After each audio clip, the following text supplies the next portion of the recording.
এই যে ভিউয়ার্স, এখন এই আমার হাতে একটা গিয়ার দেখতে আছেন। এটা একটা গিয়ার।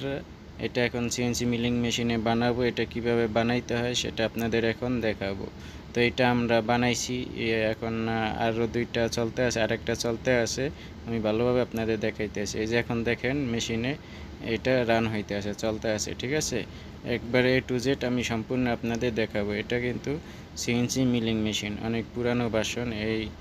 এই যে দেখেন, ওইটা হলো স্যাম্পল, আর এটা হলো নতুন তৈরি করছি। আর এটা হলো আমার টেবিল, মেশিনের টেবিল।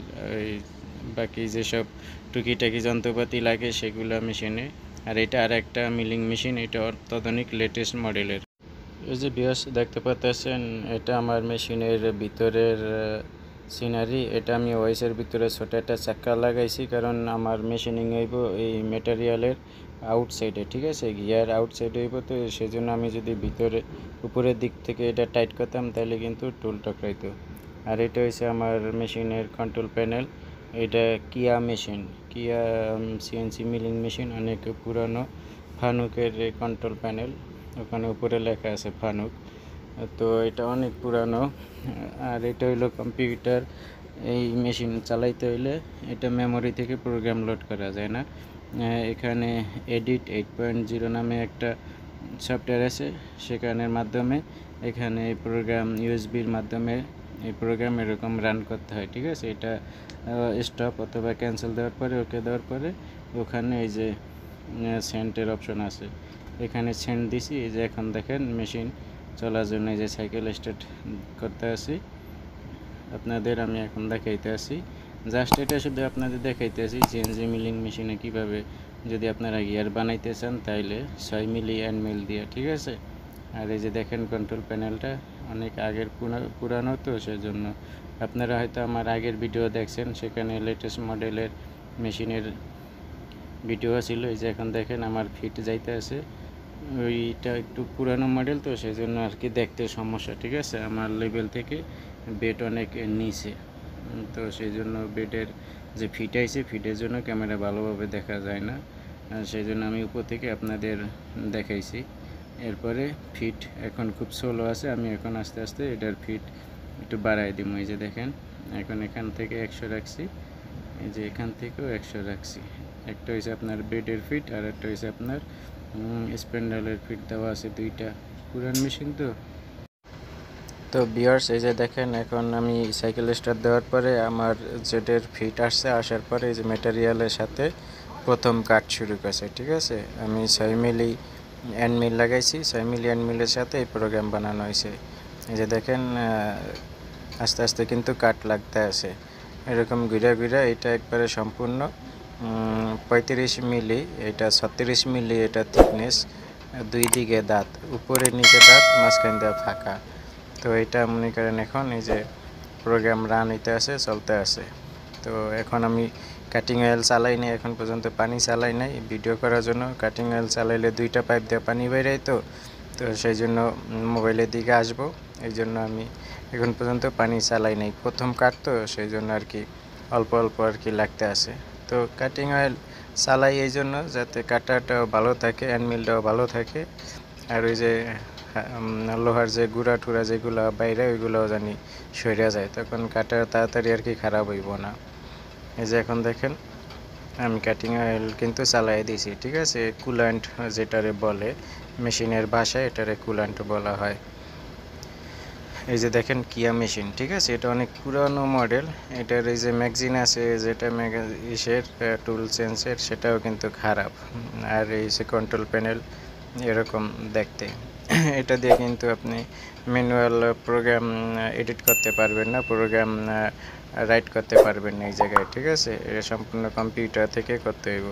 যে কম্পিউটারে আপনি আগে ড্রয়িং বানান, পাওয়ার শেপ, পাওয়ার মিল অথবা সলিড ওয়ার্ক, যে কোনো আপনি সফটওয়্যার থেকে প্রোগ্রাম বানানোর পর পোস্ট প্রসেসর করার পর এরকম এই সফটওয়্যারের মাধ্যমে এসে ওইটা লোড কইরা, এরপরে এখান থেকে ট্রান্সমিশন নামে একটা অপশন আছে, ওখানে গেলে সেন্টের অপশন পাইবেন। তো সেন্ট দিলেই তখন মেশিনে আর কি সেটা নেয়। আর এটা কেবলের সাহায্যে কানেক্ট করা। আর এই যে এটা হলো স্যাম্পল, এই স্যাম্পল দেখেন খারাপ হয়ে গেছে, সেই জন্য আর কি নতুন গিয়ার বানানোর জন্য আসছে। একদিকে ভালো আছে, আর একদিকে সম্পূর্ণ খারাপ হয়ে গেছে, ড্যামেজ হয়ে গেছে। তো এরকম 3টা গিয়ার বানাইব, অলরেডি একটা বানাইছি, এখন 2 নম্বর এটা চলতে আছে, আর একটা বাকি আছে, এই যে এইটা বাকি আছে। ঠিক আছে, দেখেন এটা আমার লেথ মেশিন থেকে এরকম বানিয়ে দিয়েছে, এরকম হয়ে আসছে, মাঝখান দিয়ে খালি। এই যে 2 দিকে আপনার 6 মিলি আর কি শুধু গিয়ার। এটা আপনি এক সাইড করে আবার উল্টে দিলে তখন কিন্তু দাঁতের সাথে দাঁত মিলবো না, সেই জন্য একসাথে আপনার এটা মেশিনিং করতে হইব। একবারে উপরে যে এটা 0 থেকে আপনার পিছে যে থিকনেস যতটুকু সম্পূর্ণ কিন্তু আপনার একসাথে করতে হইব। তো এই যে এখন দেখেন আপনার মিলিং মেশিনে আমার কিন্তু অলরেডি অনেক দূর পর্যন্ত চলে গেছে, কাটিং হইতে আছে। তো সেই জন্য আপনাদের ভাবলাম যে ভিডিও করে দেখাই। যারা মিলিং মেশিনে কাজ করেন অবশ্যই আপনারা জানেন, আপনি কিন্তু এর মাধ্যমে কিন্তু এই গিয়ার বানানো যায় মিলিং মেশিনের মাধ্যমে। যে কোনো গিয়ার আপনি কিন্তু মিলিং মেশিনের মাধ্যমে খুব দ্রুত বানাইতে পারবেন। ঠিক আছে, আর আপনাদের কাছে আরেকটা রিকোয়েস্ট, আপনারা যারা ভিডিওটি দেখতে আসেন, এখন ভিডিওটি দেখার সাথে সাথে অবশ্যই আপনারা আমার এই চ্যানেলটি উরা ধুরা টেক চ্যানেলটি সাবস্ক্রাইব করে দিবেন, কারণ এই চ্যানেলে এরকম ভিডিও আপনি পেয়ে যাবেন মিলিং মেশিন সম্পর্কে, সিএনসি মিলিং মেশিন, লেথ মেশিন, এরকম ভিডিও আপনি পেয়ে যাবেন। এবং 3D ড্রয়িংয়ের এই মিলিং দেখেন এখন গিয়ার, এটা কিন্তু আমার আরেকটা গিয়ার গিয়ার হয়ে গেছে। তো এখন লাস্ট আরেকটা 3 নাম্বার গিয়ার চলতে আছে।